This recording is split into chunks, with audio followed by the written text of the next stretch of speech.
Welcome to Live Daf, your online Daf Yomi Shir.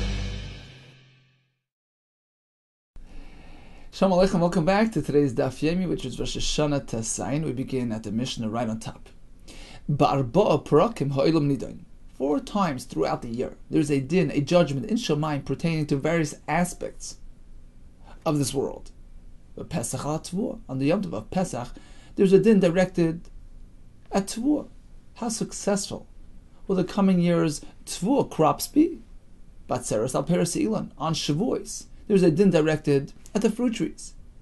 Rosh HaShanna, which is Echad B'Tishrei, Kol Ba'i Olam, all people coming through the world, Oivrin Lefanav Kibnei Morin, they pass before Hashem like Bnei Morin, which the Gemara will explain for us. And this is their time of judgment. Shenemar Hayetzu Yachad Libam, Hamevin El Kol Ma'aseim. Hashem who creates their hearts. He understands, he knows how to analyze their actions. It's a time of din for people. Ubechag nidoinin alamayim, on the Yom Tov of Sukkot. That's a time for din regarding the upcoming year's water supply. Now the Rishonim ask a kasha. Well, if Echad B'Tishrei is time for din pertaining to people, then what's the point of the other dinim? Doesn't everything relate to us? And it was decided that we have a successful year, then automatically the world follows along. Why do we need a special din? Pesach on Tvua, Atzeres on Peres Ilan, etc.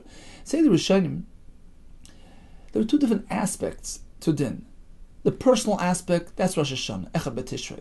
How successful will this person be in the upcoming year? How many trials or tribulations will he have to face? So that's personal. Now, exactly how will he have parnasa? Will it be through this or through that? That isn't necessarily decided right then and there. He'll have a good year, he'll have bracha, but will the tvul crop be successful? Will the fruit crop be successful? Will there be enough water? All these things have to be fine-tuned later on a global realm. And that's decided Pesach for the Tvua, Atzeres Peres Ilan, and Chag pertaining to water. Says the Gemara, Hi Tvua. We're speaking about the din on Tvua taking place on Pesach. Which Tvua are we speaking about? Ilay Maha Tvua de Kaima. Is it the one that's already standing? It's already growing? Isn't it too late to have a din on it now? Kol Hani Arpatki de Adola, all those events and occurrences that transpired with this stalk of wheat. Emas Itdun. When did that din take place? When was that decided? If the din is only now, well, we have a fully grown stalk of wheat here, which already experienced a lot before Pesach. When was that decided? Ela Tvua de Mizdara. Apparently we're speaking about Tvua, which is going to be planted in the upcoming year. And then the din on that happened the previous Pesach. Okay, so it's one din for the entire growth process of that stalk. L'meimar, shall we say, the chad dina mistina, that only one decision, only one din applies to the entire stalk from planting until harvesting? Vatani, listen to this brisa.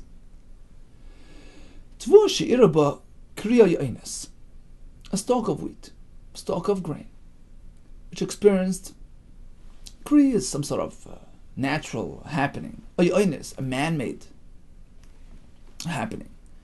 So experience some sort of hardship. It depends when it happened. Koydem Pesach, if it happened before Pesach, and Doinis Sha'avar, apparently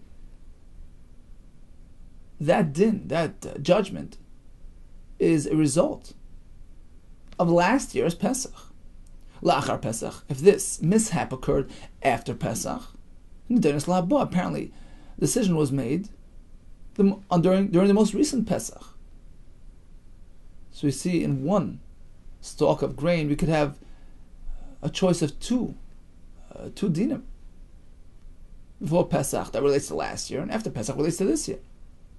Likewise, Adam, a person, She'iraboy Keriya Inis, who experienced Chas v'Shalom, some sort of mishap, natural or man-made, Koydim Yom Kippurim, if it occurred before Yom Kippur, that still belongs to last year's account. Nidin L'Sha'avar, apparently, it was decided upon last year Yom Kippur. because the Gzar Din goes from Yom Kippur to Yom Kippur. So what happens before this year's Yom Kippur apparently relates to last year's account. La'achar Yom Kippur. Something occurs after Yom Kippur, Nidin L'Haba. Apparently, it pertains to the most recent Yom Kippur. In any case, we see that it's not one din per stalk of grain. The same stalk can relate to 2 dinim. Until Pesach relates to last year, and after Pesach relates to this year. Rabbi, you're right. Shema, we learn from here. Terei dinim mistina. Every stalk of wheat can potentially have 2 dinim applied to it. It goes from Pesach to Pesach. The first din pertains to the first phase of growth, from planting until somewhat mature, and come the next Pesach, there's a new din on how successful this grain will be, come development, come maturity, come harvesting. Amar Abaye, Hilkach, that's why I'll give you some good advice. Since it goes from Pesach to Pesach, listen to this. Ki chazi inish, when a person sees, a farmer takes a look at his field and he sees the matzlach zara aflo, that is slow growing grain, is having a good year. Rashi says, wheat, spelt, is generally planted early in the season. It takes them a while to grow. Afla means it's a procrastinator. It takes them long to grow. So they're planted early, as opposed to barley, which grows rather quickly. And that's usually planted late in the season.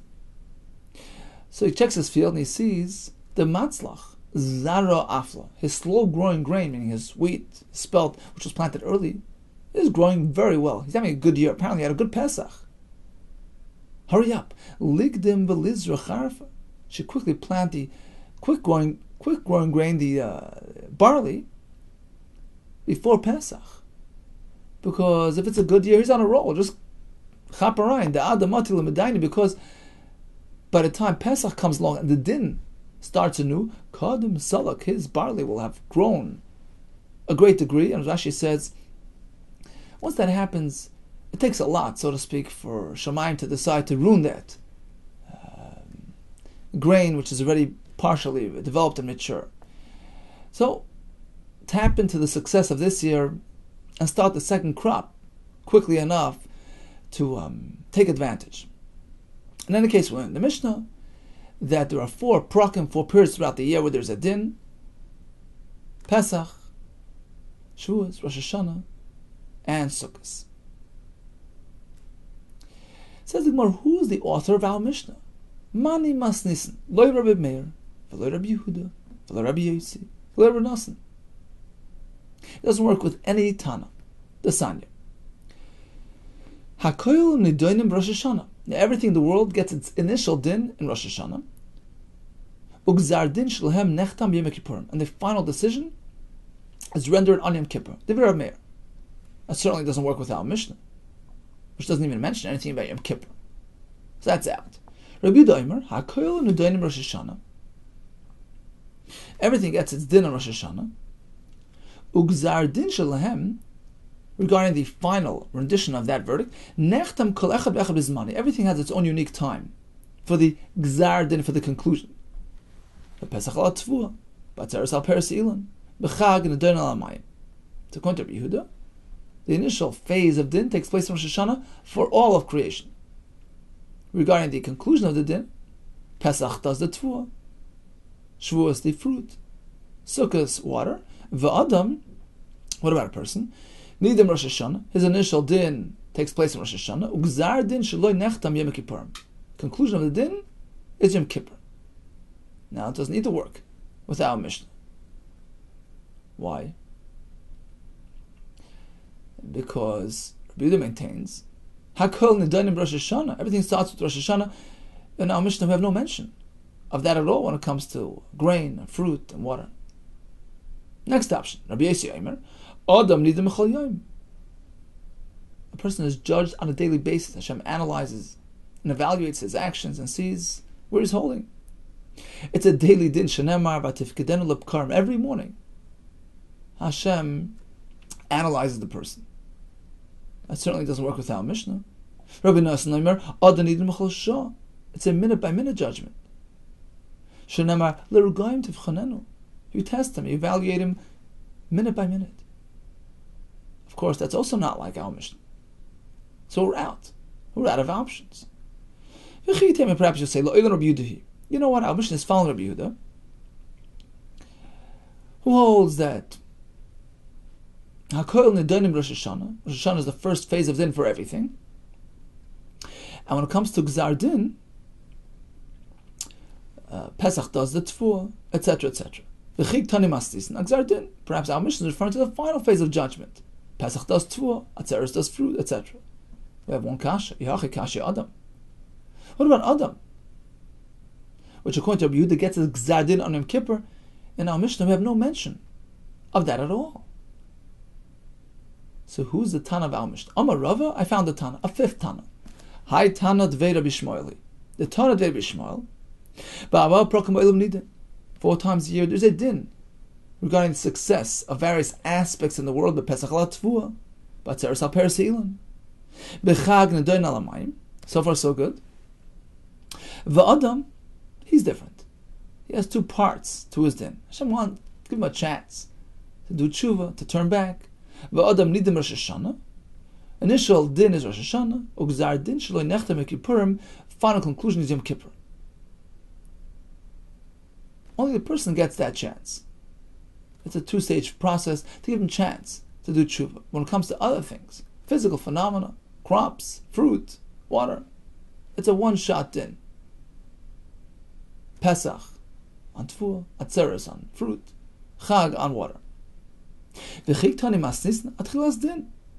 Now, although the Mishnah doesn't mention anything about a person getting that 2-phase process, Rosh HaShanna for the Tchila and Kippur for the Gemar, the Mishnah was speaking about Tchilas din. The Mishnah was not discussing the Gzar din of the Adam. And therefore, says Rava, the Mishnah could be perfectly aligned with the Tana de Rabbi Shmuel. So when it comes to other physical phenomena, it's a one-time thing. One sitting. The entire. On Pesach, Tfuah is decided. Shavuos the Ilan, Chag the water. When it comes to a person, true, he has 2 steps. And the Mishnah is discussing the Tchilas din, which is Rosh HaShanna. So in summary, how many shittas do we have? 5. Rameya holds everything gets a din in Rosh HaShanna and Gzar din in Yom Kippur. Rabbi Yehuda says everything has its din in Rosh HaShanna. Gzar din kol echad v'echad bezmanei. Pesach v'tfuah, Atzeres for Peres Ilan, Chag for water, and Yom Kippur for the Adam. Rabbi Yehuda says Adam midem b'chol yom. Rabbi Nosson says b'chol shah. Rabbi Shmuel, who seems to be the Tana of our Mishnah, holds when it comes to everything other than people, it's one Gzar din in its right time. Pesach for Tfuah, Atzeres for Peres Ilan, Chag for water. An Adam, he gets a second chance. His Tchilas din is Rosh HaShanna, and Gemar din on Yom Kippur. Says the Gemara, Amar v'chizda my time with Rabbi Yossi. Rabbi Yossi says that there's a daily din. Where's the source for that concept? What do you mean? Says the Gemara, my time with Rabbi Yossi. Kidaka Amar Tami. He gave his reason. V'atav kidenu liv karam. You test a person every day.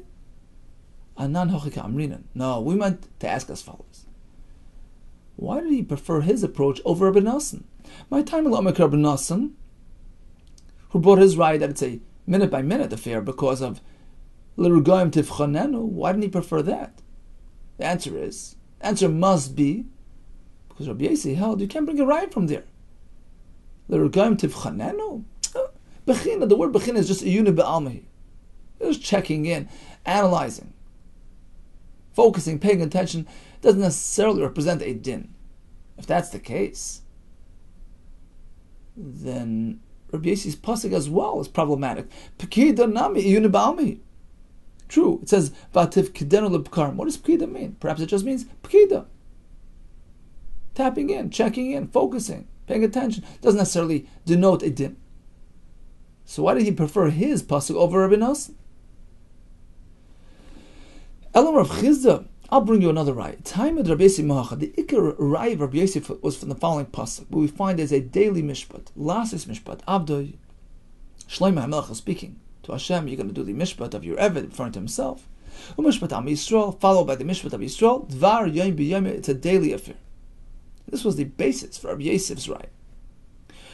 Once we're on the topic of a melech and a tzibur having a din, says the Gemara, Amar Rav Chizda, melech v'tzibur. If Melech v'tzibur are approaching a din, who goes first? Melech nichnas tchila, first the king. Nichnas tchila the din. Shenamar, as we have in this pasuk. La'as es mishpat avdoi. And then it says the mishpat am Yisrael. My time, why would a melech go first? Two reasons. Iba Yisema, one reason. Lav oirach ara.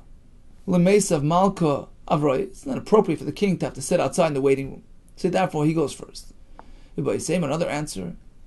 Because he's accountable. He's held responsible for the misdeeds of his community. And therefore, if he has to wait till the end, he's going to have a very hard time confronting the Bezdin. So we let him in and out early, mikami, before the lifoy shcharaynaf, before the anger and wrath of the Bezdin is aroused. Amar Rav Yosef, keman matzlinan ha'idna. Nowadays, we daven. A person shouldn't get sick. In accordance with which shita does this make sense? Keman matzlinan, according to whose shita do we daven today? Ha'idna. Today, aktsiri, on the unwell people of Amrei, on the weak ones. According to the Rabbanon, there's no point. The Gzar Din was handed out a year ago. What's the point of davening today? Keman Rabbi Yosef. Apparently this is following Rabbi Yosef's shita, who says it's a daily mishpat, which can be changed at any time. That's the point of tefillah. Asks Taisus. So in the Rabbanon's Siddur, there was no Rafa'enu, there was no Baruch Aleinu. What's the point of davening for these things if it's predestined? Says Taisus. Two answers. Firstly, Vaymer Rabbeinu Tam. Shelo yechla, to daven in advance. A person should remain healthy and not get sick. That only works according to Rabbi Yosef, because according to Rabban it's predestined. But according to all shita, one may daven that a chayde, a sickness, should dissipate, should go away. That's not predestined, and therefore rifa'enu works even according to Rabbanon. Likewise, Baruch Aleinu for Parnasa. Taisus brings the Gemara in Daf Yud Zayin. Sure, Hashem prepare the right allotment of rain, for instance, for this year, but there are all kinds of ways that Hashem could direct that hashpah in a way that it's beneficial for this person. So to maximize the benefit of whatever's coming down in this world, sure, it was predestined, but it can come down in all directions, in all different ways. And that's what we ask for. Baruch Aleinu, Hashem, give us bracha and a shefa parnasa. It's interesting that the Mefarshim ask on Tosfos. Tosfos says that there is no set time for refuah to come, and that's why even according to Rabban, you can daven for the chayla to go away. They bring a Gemara of a Dezorah where it says that Hashem sets a certain time limit for a sickness. Okay, you're going to go away at this and this time using this and this medicine prescribed by this and this doctor. So specific. So what does this mean? That there's no gzera when the chayli will go away? So the Farshim say there's a difference between deadline and pre-deadline. Meaning the Gemara there is speaking about the maximum duration of this chayli. It will last the most up until that point. But if you daven hard enough, you can get rid of it earlier. And that's the point of davening Rafa'inu. Now Tosfos' second teretz says tefillah de Rabbim is different. It has a special schus when it's done in a communal fashion. And that has the ability to change things, even after the fact. As the Gemara later says, even a Gzar Din can be cancelled and torn up through Tfilas Rabbim. And by davening, in this Nusach, Rafa'enu, Baruch Aleinu, the Nusach itself connects you to everybody else and has a schus in the koyach of the Rabbim. So according to all shittas, this would work. Back to the Gemara. The question was, what's the point of davening today? If not according to Rabbi Yossi. Another teretz is, Le'el K'Rabbanon. Even the Rabbanon would work with that.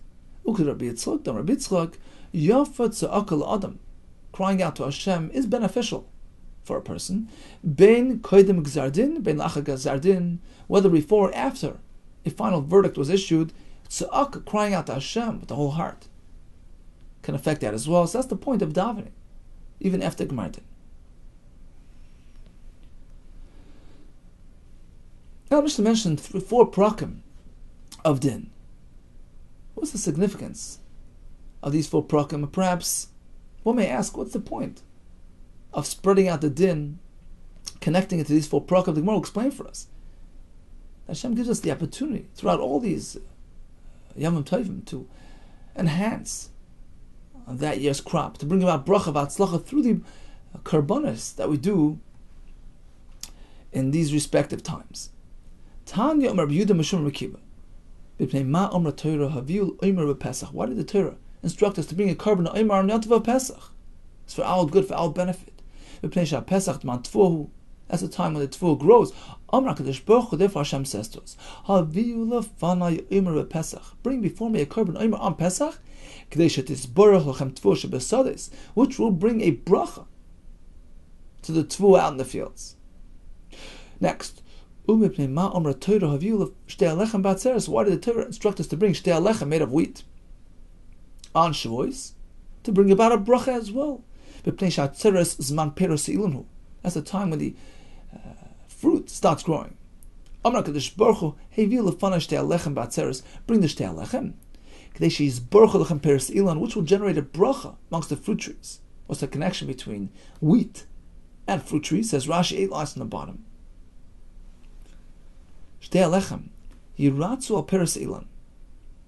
They're going to enhance the growth. They're going to be meratza, bring kapara, and benefit the peres ilan. Shehein matir and lahavi bikurim, because shtei alechem activates the bikurim process. Once you bring the shtei alechem, you're allowed to bring bikurim from the new fruit, from the new season to the mikdash. Shehein mevin bikurim kohen latzeres tachsiv bikurik tzirichitim. You can't bring it before the shtei alechem. So shtei alechem allows you to bring bikurim, which is the carbon, the offering to Hashem from a person's fruit trees, and that brings about a bracha to the peres ilan. Listen to the next pshat in Rashi. Anishamati, the Rabbi Yehuda Tamei, Rabbi Yehuda, who's telling us this concept, is following his shita in Sanhedrin. Kimanda Omer b'Sanhedrin, Eitz she'achal Adam Rishon chita hoisa. The Eitz Hadas, the Adam Rishon, partook from, was a chita at that time. Wheat took on a tree form. And so technically, a chita is really peres ilan. That's what it was meant to be. Eventually it was downgraded, and it looks like what it looks like today, but really, technically, it's from the fruit tree species. And therefore, bringing a carbon of shtei alechem from chitim will greatly enhance the peres ilan throughout that year. Continues the Gemara. Thirdly, why did the Torah instruct you to pour water in the base of Mikdash on Sukkot? You know why? Which will bring a bracha to the upcoming rains. Continues the Gemara. What else?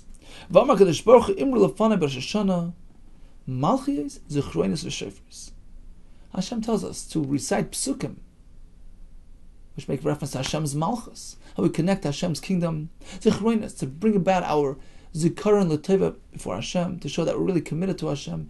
V'shofar, psukim that mention blowing of the shofar. Why? The point of malchus is kadesha tamlechuni aleichem, that on Rosh HaShanna we should submit ourselves to Hashem's malchus, connect ourselves to Hashem's kingdom, to His service, and that's a schus for us.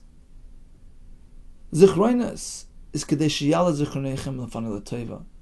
The psukim of Zikaron are meant to arouse the remembrance of Yisrael by Hashem. Are really good. Inside, we really want to do Hashem's ratzon. We're committed to Him. We're dedicated to Him. Ubameh, and finally by shofar.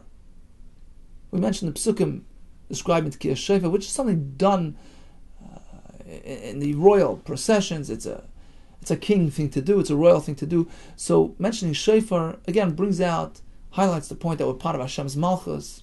We connect Him, we dedicate ourselves to Him, and we ask Him to look after us in a good way in the upcoming year. Why do we blow a ram's horn on Rosh HaShanna? Is there any significance? Yes. Use a ram's horn because we know the ram took the place of Yitzchak. This brings about a zikaron to when Yitzchak ben Avram bound himself before Hashem. And by doing this, I consider you as you yourself bound yourself before me, you must nefesh for me, because from the time of Akedas Yitzchak, every Yid has within him that ability to meiser nefesh to Hashem, the most difficult situations, it's all derived from that moment of Mesiras Nefesh exhibited by Avram and Yitzchak. We bring out that closeness, that deep relationship during Rosh HaShanna, which arouses the Schusim. V'amar Yitzchak, Lama Toiken Rosh HaShanna. Why do we blow out all on Rosh HaShanna? What do you mean Lama Toiken? Rachman Amar Tikva. Pasuk says blow. El Lama Marian. Why do we blow the Teruah as well? Marian? Rachman Amar Zechron Teruah. Pasuk speaks about Teruah. Ella, the question was, why do it twice? 2 sets of blowing. Lama Toiken Marian Kushain Yeshvin. First we blow sitting down. This is before Shemon Esrei. They blow again, standing up during Shemon Esrei. What's the point of doubling it? The answer is K'dei la'arvev es ha'satan, to disrupt the Satan, says Rashi on top. K'dei la'arvev shlo. It removes his ability to challenge Klal Yisrael, to present us in a bad light. How's that? Once he's exposed to the dearness that Yisrael have to mitzvah. When we blow, we're connected to Hashem and His mitzvahs. It takes the wind out of his sails. It takes away his ability to challenge us. Now, Tosfos has an interesting kasha. What happened to Baal Tosef? You're not meant to add to mitzvahs. It's an Isra. That only applies when he's adding another aspect to mitzvah. But if he takes the same mitzvah over and over, such as shaking lulav twice, blowing shofar twice, that's not called Baal Tosef. Continues the Gemara of Amar Yitzchak, Kol Shana she'en toiken la b'tchilasa. On a year where they fail to blow the shofar on Rosh HaShanna, Mirin la b'seifa. That year is destined for hardship. My time in the Li of Arviv Satan wasn't disrupted. We don't have that power of Tkiyah Shofar to override the Satan's power.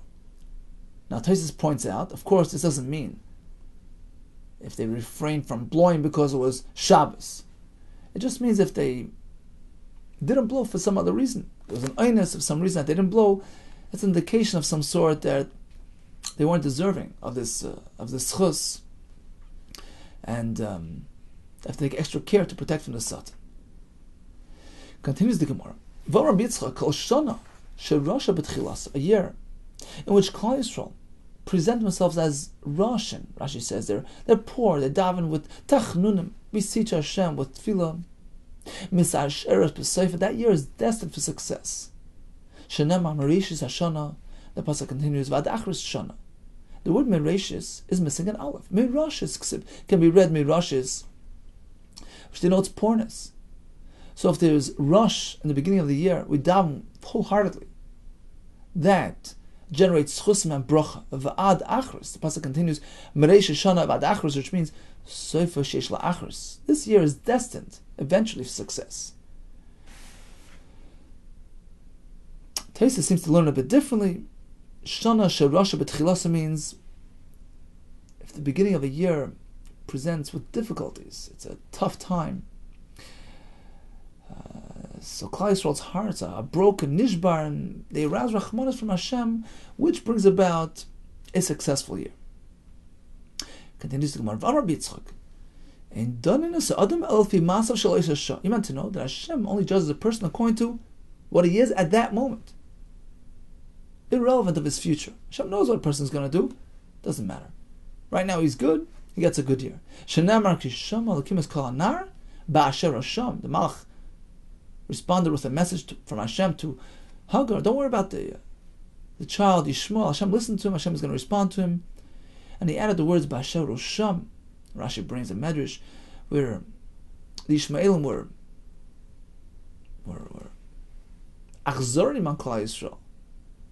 They gave the Klal Yisrael on the way out to Gullus a very difficult time, and Hashem knew it's going to happen. And the Malachim complained to Hashem, "You're going to save this baby from thirst when his descendants will bring about thirst by Klal Yisrael." And Hashem responded, "Well, at this moment, is he a tzaddik or a rasha? Tzaddik, leave him alone." Continues the Gemara. V'amar Yitzchak, Gimel dvar maskirim aveneser shel adam. The following three things are masker. They cause Shamayim to remember a person's averis. Eluhein, kirnoti, walking next to a leaning wall. which is an expression of confidence. A person feels that he's virtuous. I could place myself in danger. That is maskers avoinus. They start thinking in Shemayim, well, is he really worthy of being saved? And perhaps it can bring out deficiencies that he really did. Number two, v'iyun tefillah. He davens with great kavanah, expecting results. It's great to daven with kavanah, but to do it in a way that you expect results. That means you're confident in your ability to bring about results. Who are you? They start thinking about you and analyzing your maasim. Thirdly, he asks Hashem to pass judgment, to bring about an einish on his friend who did something wrong to him, instead of accepting it with equanimity and attributing it to a person's averos. It's a kapara. I'm deserving of it. No, Hashem should judge you and should punish you. Well, they start thinking, well, are you really virtuous? Are you really up to par? So these things are masker a person's averos. Says Rashi off to the left, around 2-3 lines up. Kirnati. He walks right next to a leaning wall. Maskar v'noisef. Why? Shaimer. Klum roi zel le'esas le'nes. And Shemayim, they start thinking, well, is he worthy of a nes? And they start analyzing. And they don't necessarily like what they find. Next, v'yun tefillah. He pays a lot of attention to his tefillah, expecting results. Taisus brings a Gemara where actually, iyun tefillah is something positive. In fact, the Gemara brings that there are 3 things which a person's ein adam nitzal b'chal yom. You can't run away from these things. One of them is iyun tefillah. Very hard to be machavan. Gemara brings a Gemara with Rav Mana, the Yerushalmi. He says, "Machzik anotiva l'reishe." I give credit to my head. The chimati l'moedim have a korah megarmei. As soon as I get to moedim, he knows when to bow. This is Rav Mana speaking, a Yerushalmi. Imagine who we're holding. So iyun tefillah is very difficult, and a person's meant to invest in that. Number 2 over there, says hirur avera. It's impossible to steer clear of any improper thoughts, and I think avak lashon hara as well. In any case, iyun tefillah is something positive. So Taisa says you're right, but don't expect results. You see, that's a contradiction in terms. Tefillah is meant to connect you to Hashem. The Ramchal Derech Hashem as a whole, Hezber on how tefillah works. Hashem put a person into a difficult situation to arouse him to tefillah. So it's not because he has something difficult he has to daven. Because Hashem wants that connection of tefillah, He presents him with that nisayon, with that difficulty. He's unwell, he wants the refain, he wants the tears, he wants the connection. And by way of tefillah, asking Hashem, give me refuah, please give me parnasa, you are elevating yourself, you are spiritualizing yourself, you are making yourself more ruchni. That is the purpose. By submitting to Hashem, by acknowledging that a person's in Hashem's care, Hashem's good care, that in itself is the purpose. And that can perhaps clear the channels and enable him for the bracha which may follow, if he's deserving of it, if it's good for him, etc. The tefillah is a thing on its own. It's a goal. It's an end on its own. It's not just a means. Now, to expect results, one second, you're being mevatel yourself to Hashem. You're putting yourself under Hashem's control, acknowledging that Hashem knows everything. He knows how to conduct everything. Everything's a toiva. And then you say, well, because it is tefillah that where I acknowledge that you know the best, you run the world, because of that I want this. That doesn't even sound right. That's a stira minei obey. Therefore, says Tosfos, sure, iyun tefillah is good. More kavanah, the more concentration, the more bittul, the more kedusha, the more connection. But stop right there. Don't expect results. That would indicate that you know how to run the world. You are in charge. You know how to work things out the way you think they're meant to work. So that's a stira to the concept of tefillah. And kavanah, yes, but not expectations. Continues Rashi. What's the third thing on the list? Moiser din. The Gemara will bring this pasuk by Surah Imenu. Hashem should judge. Hashem should give you an einish.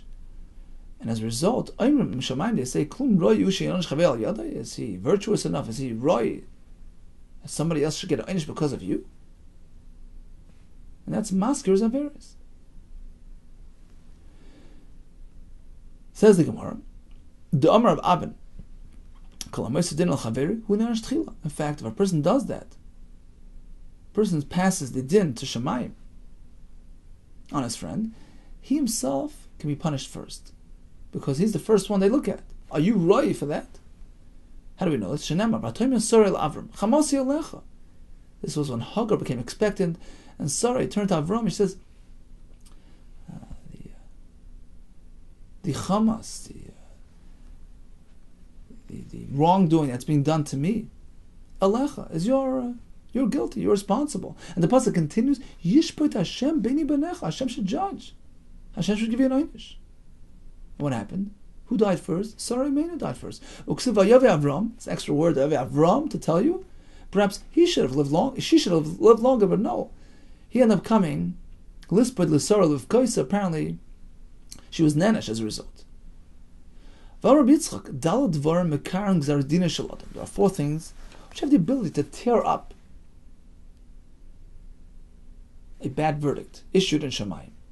Elohin tzedakah, giving tzedakah, tzedakah, crying out to Hashem, Shini Hashem, a name change, which isn't only a cosmetic thing.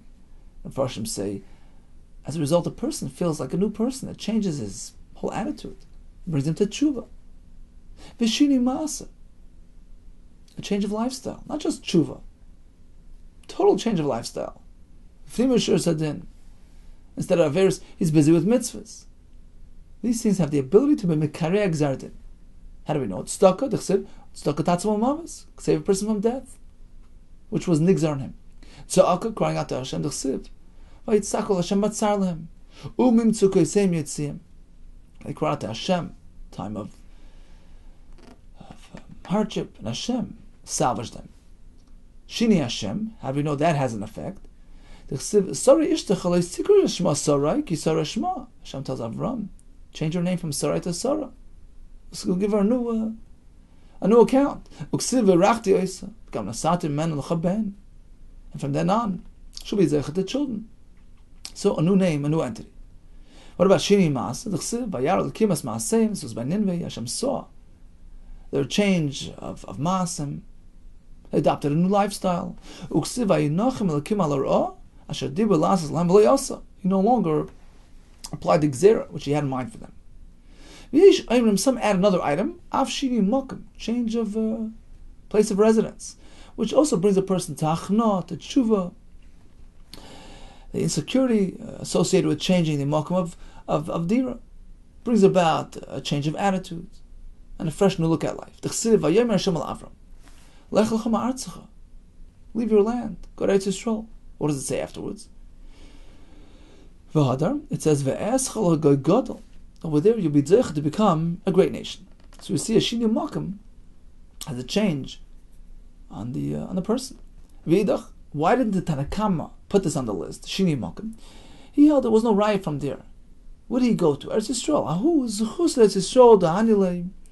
The reason why he was zeich the children in Eretz Yisrael because of schus Eretz Yisrael, but isn't necessarily something which can relate to every shini makom. In fact, the Gemara in Ksubah speaks about a case where a couple doesn't have children for 10 years, and Gemara says that concept only applies in Eretz Yisrael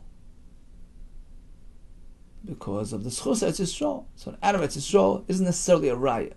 So perhaps the schus Eretz Yisrael brought about this change of status and allowed him to have children.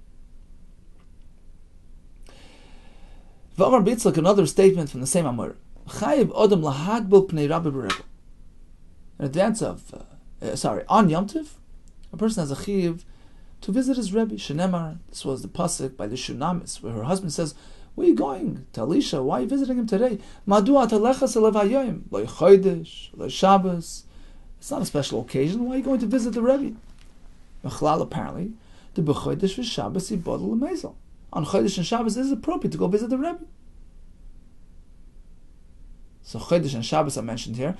And some learn that all depends on proximity. If you're near the Rebbe, go visit him more often. Chodesh and Shabbos, some say, is actually referring to Yom Tov. But at a minimum, on regular. What else regarding regel? A person must make sure to be tor in anticipation of the upcoming Yom Tov. Some Rishonim seem to learn, the Rambam seems to say that it's only in a Geya B'zman HaMikdash, preparation of entering the Mikdash, eating kachim. Some maintain perhaps it applies even B'zman Hazeh. Shenemar, Ubenev Losam Lo, don't touch an Avela. It's referring to B'zman HaRegel, don't get tummy. Even a Yisrael. Tanam Yachi, as we find in the following brayso, Ubenev Losam to go. Who's it referring to? Who can't touch an Avela?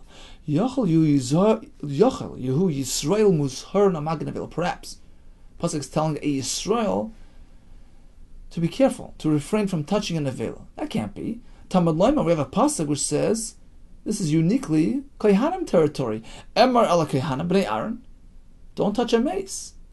B'nei Aaron Mushar, b'nei Yisrael in Mushar. That's only a Ashara for Kohen, not a Yisrael. Now we can learn from a Kavachaymer that there's no concern when Yisrael touches an Avela. Umad Tumah Chamura, since we find by Tumas mace, which is more severe, who has to refrain? Kohanim Musar. Kohanim keep away. Yisrael in a Musar doesn't apply to Yisrael. Certainly Tumah Kala Lokalshkin when it comes to an Avela, which is relatively a lighter Tumah. Of course, Yisrael have no concern. El Matam Loimar Uben Iblosim to go. What then does the pasuk mean that Yisrael shouldn't touch an Avela? The regel. Apparently, it's referring to Yom Tov. Even Yisrael have to say tar. Amar of Krus Pedoi Amar B'Yechanan Shloisha Sfarim Niftachen B'Rosh HaShanna. Every year, Rosh HaShanna, Echad B'Tishrei, 3 so-called books are opened up, 3 accounts are accessed, into which that specific class of people will be recorded. Echad, one is pertaining to Rishayim. Echad shel Rishayim Gmurin. Rashi says Rishayim Gmurin means mostly Averis. Ve'echad shel Tzadikim Gmurin, the other one meant for Tzadikim Gmurin. Ve'echad shel Beinonim meant for the people right in the middle, not committed definitively to either direction. What happens? Tzadikim Gmurin Nichtavin v'Nichtamin la'alter. L'chaim. It's how the Gomer gets immediate Ksiva and Chasima for Chaim. Rishayim Gmurin, they go the other way. Nichtavin, Nichtamin, they're written and signed. La'alter Lamisa. So it's an immediate psak Lamisa. B'nainim, they have a chance until Yom Kippur.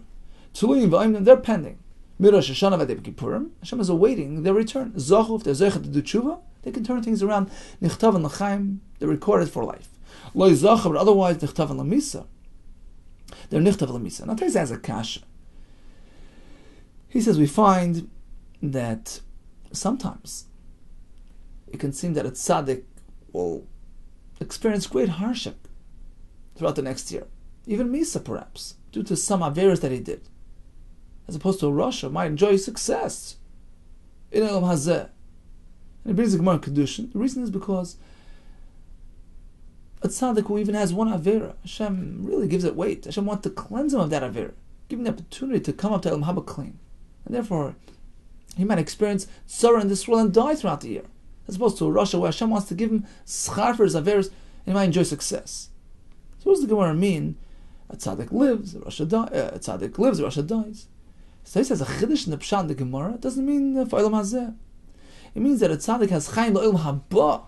That's what Gemara means. The ikar din here is la'olam haba, which basically means that Hashem takes a person's masim throughout the past year and evaluates and judges and analyzes those masim and sees whether they are suitable to be packaged and sent off to generate that olam haba experience that this person will experience la'achar misa. As opposed to a Rosh whose averos override and his mitzvahs don't have that much value, and Hashem doesn't consider what he did important enough to give him that schus to really enjoy Olam Haba properly. So it seems from Taisus that the din here is primarily relating to Olam Haba.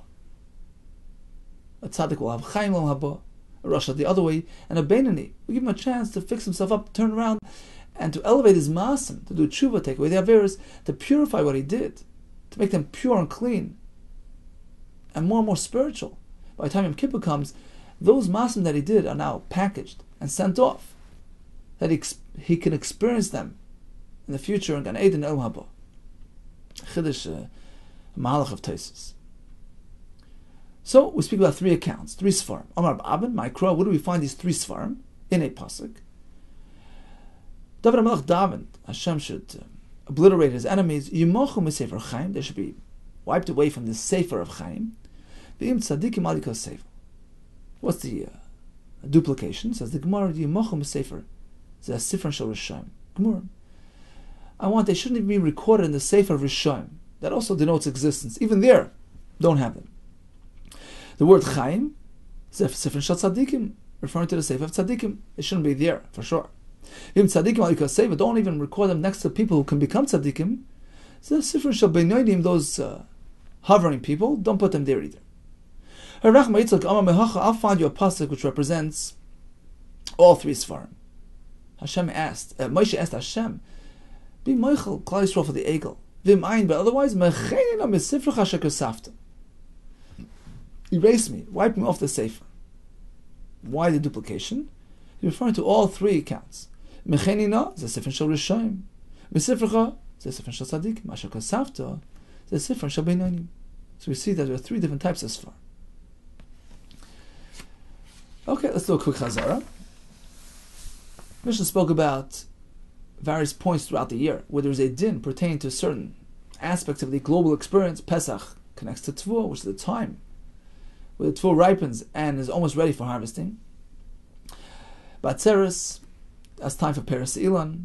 Rosh HaShanna for all people, and Chag for water. Now we had several shittas in the Gemara regarding the various dinim taking place throughout the year. The Gemara concluded that apparently our mission is found to be Shmuel, who holds that when it comes to physical phenomena, it's a one-shot deal.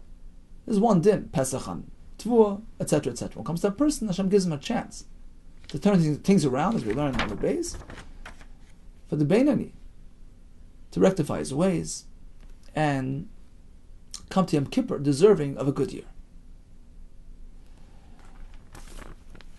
We spoke about the fact that Omer is brought on Pesach to bring about bracha in the Tvua, Shtei Alechem on Shavuos to bring about bracha on the Peres Ilan, Mayim on Sukkos, generate bracha in the water supply.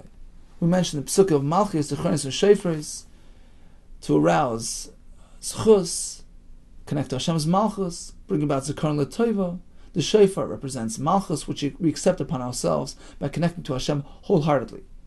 We blow with a Shofar Shel Ayel to be masker, Mesiras Nefesh of Yitzchak Avinu. We blow twice to be Ma'ariv the Satan. We find 3 things which are masker Avodah Shel Adam, 4 things which are Mekareya Gzardina Shel Adam. We learned about be Makbil Pnei Rabbi Beregel and Metaratz Beregel, and regarding the 3 Sfarim that are opened up on Rosh HaShanna. Hatzlacha Rabbi to all of us, and Kol Tov.